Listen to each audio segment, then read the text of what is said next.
बिस्मिल्लाहिर्रहमानिर्रहीम। अली का दरवाजा मस्जिद में खुलता था, सबके दरवाजे बंद किए थे। तब ये कहा था क्योंकि रिश्तेदार है, क्योंकि मोहब्बत है, क्योंकि दामाद है, तब जाके आयत उतरी थी कि ये नबी अपनी मर्जी से नहीं बोलता, ये वही इलाही के मुताबिक बोलता है। खबरदार कभी ये कहा कि अपनी मर्जी चलाता है तो नबी ने मैदान जंग में ये नहीं कहा कि मैं अली को दूंगा, खुली ऑफर दी। क्योंकि अगर बोलते अली को दूंगा फिर वही इल्जाम लगता कि रिश्तेदार है, दामाद है, अली से मोहब्बत है, चचाजाद भाई है, अबू तालिब के एहसानों का बदला चुका रहे हैं। लेकिन ये नहीं बोला, नबी ने खुली ऑफर दी, कल अलम उसे दूंगा जो मर्द होगा।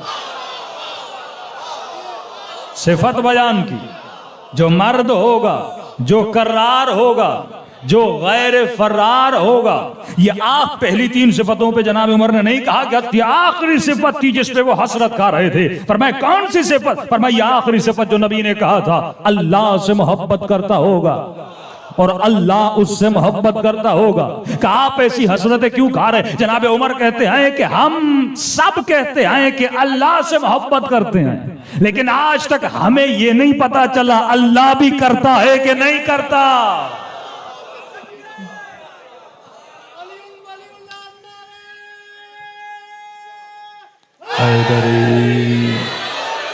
लेकिन वाहिद सहाबी था जिसके लिए नबी ने कहा था ये अल्लाह से मोहब्बत करता है, अल्लाह उससे मोहब्बत करता है। भाई सीधी बात है, ये पूरा मजमा मौला अली से मोहब्बत करता है, लेकिन हमें क्या पता अली भी करते हैं कि नहीं।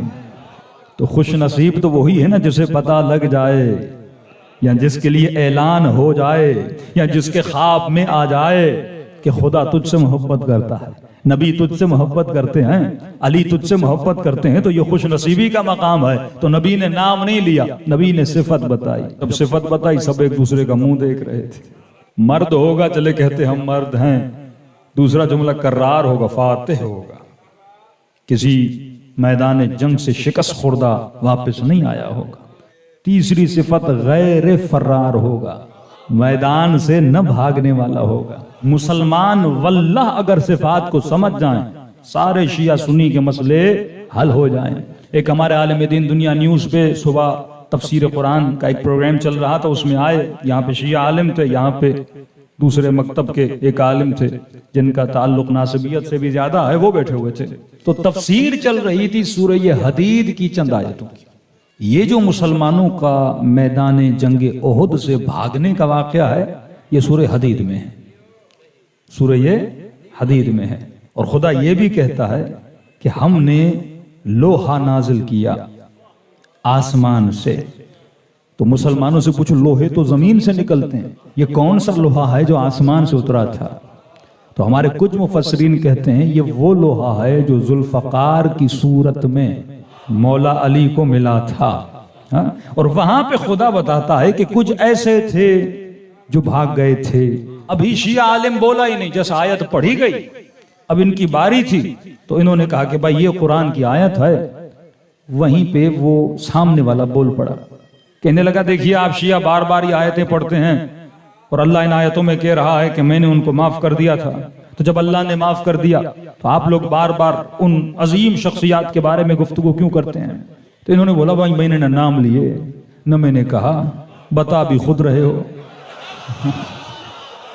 तो कहते चोर की दाढ़ी में तिनका, मैंने तो नाम भी नहीं लिया, तो खुद ही बोल रहा है, खुद ही बता रहा है, मैंने तो नहीं कहा कि फलां भागे थे फलां नहीं भागे थे। लेकिन सवाल यह है, अगर अल्लाह ने माफ कर दिया, वो भी आयत कुरान में है कि अल्लाह ने माफ कर दिया, माफी मांगने आए कि कराची में एक मजलिस हो रही थी।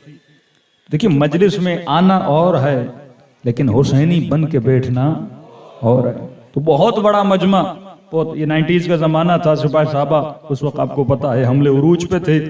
तो मोमिनीन बैठे थे, एक दरख्त था, दरख्त से एक काले रंग की बिल्ली मजमे में गिरी, और जैसे गिरी तो एक मोमिन के हाथ पे गिरी, उसने पीछे फेंच के कहा बम। तो पीछे बिल्ली का जाना था, पूरा मजमा मजलिस छोड़ के भाग गया।